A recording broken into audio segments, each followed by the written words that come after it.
Video, I want to talk about what is known as a pre-chat or priming. There seems to be a new idea out there that says, as long as you do a good pre-chat, this is known as other things, guys, a good priming, good pre-chat right at the start of the session. Pretty much the session will be simple from there. All the therapy gets done there. You don't have to worry about hypnotizing your client. Basically saying all the power is in the pre-chat and the priming.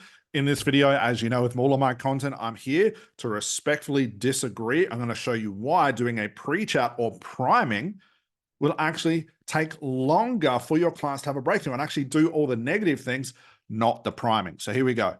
So a pre-chat priming is really just a dialogue between you and your client, and you might cover subjects like what may happen during the session, so you're giving your client a bit of an insight.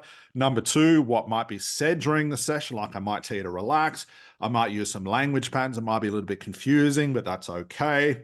You might talk about safety. Now, I'll put an asterisk next to safety because I'm not saying don't do the safety part, but the only time we ever do a safety priming chat is if we know the niche that we're in often has abreaction. So if I know the type of clients I'm working with, sometimes for an abreaction, I'm definitely going to use priming for safety because safety is right at the top of my list, but I'm definitely not going to talk about these other things, and I'll talk about why. You might also talk about what hypnosis is and isn't. You might also talk about how long it may take, like we might do an hour here, then you have to come back. We're going to do this part in this session. You have an audio. It's just a lot of talking to set your client up, quote unquote, for success. That's what it's supposed to do. Okay. You also might talk about what it may feel like, suggestibility tests, et cetera, et cetera. And guys, I know therapists or hypnotists that'll take 15 minutes just to do the pre-chat and the priming. Now, in theory, it sounds fine. Okay. But here's where the negative comes into it. Okay. The big problem is you are alerting the client that you have begun, and this will trigger something called psychotic insight. I know no other trainers talking about this. This is a fancy name for resistance. If you find your clients are resistant to change, it's because you're triggering psychotic insight.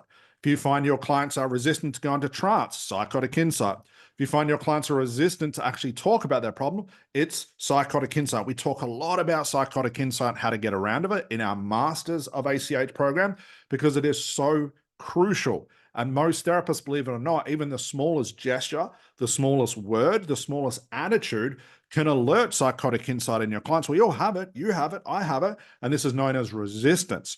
And there's no language pattern, technique, or whatever that can overcome stubborn resistance. So what do we do with this, guys? Psychotic insight and resistance obviously is something you want to avoid. Now, what are some things that'll trigger psychotic insight? Now, I can't break it down of how to get around it, what to do, because that's a whole training in itself, guys. But I'm just giving you some ideas here. If you're seeing resistance, this is usually why. Remember, resistance is because you've alerted your client that you have begun.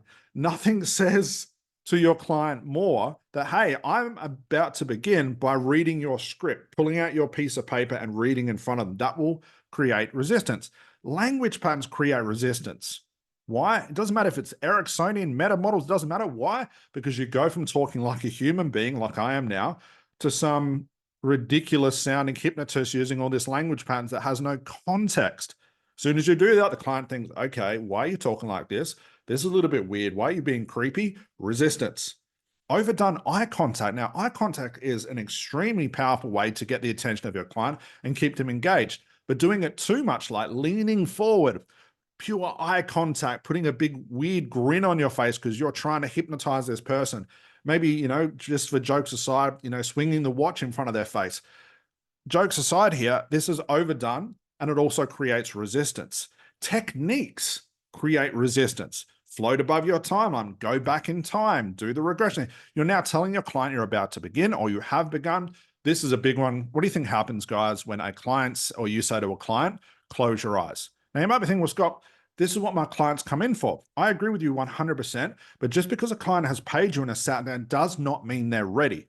So we don't want to trigger psychotic insight. You don't want to trigger resistance. One little way around it is to catch your client unaware and do the therapy first. This is the little alternative I'll give you now. Becoming too hypnotic too quickly will create resistance. Going from speaking like a normal person like I am now to a hypnotist triggers resistance. That psychotic insight can be triggered even just you leaning forward. You go from a relaxed position to leaning forward can trigger, that's the key word, can trigger your client to say, hey, Scott's about to start. Why does he sound like this? Why is he talking like this? Why is he telling me to close my eyes? What's he reading? Is he beginning? I'm not ready, says the client, I'm going to resist. And I'm not even going to break it down, guys, the difference between conscious resistance and unconscious resistance, which is even more stubborn. For now, do the alternative, guys. You want to catch your clients unaware. To catch my clients unaware, I'm not going to tell them what I'm going to do in the session. I'm not going to tell them what may happen. I'm not going to tell them what I might say, and it might be confusing. I will talk about safety if I need to. I'm not going to talk about what hypnosis is or isn't, how long it'll take, what it'll feel like, suggestibility tests.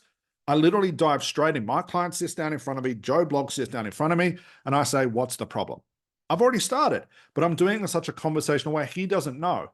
And 5 or 10 minutes into what we call the hypnotic interview or the investigation phase, he's starting to feel the effects of the therapy, which is the effects of hypnosis. If you watch the previous video we did on therapy and hypnosis combining with each other and becoming a byproduct, it's too late then. Once he's getting sucked into this trance place where he's going to have this therapeutic breakthrough, he can't resist because it's too late and I've caught him unaware.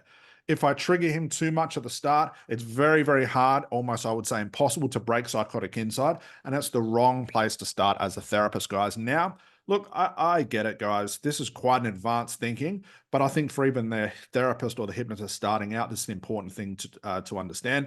I know no other trainers talking like this or talking about this.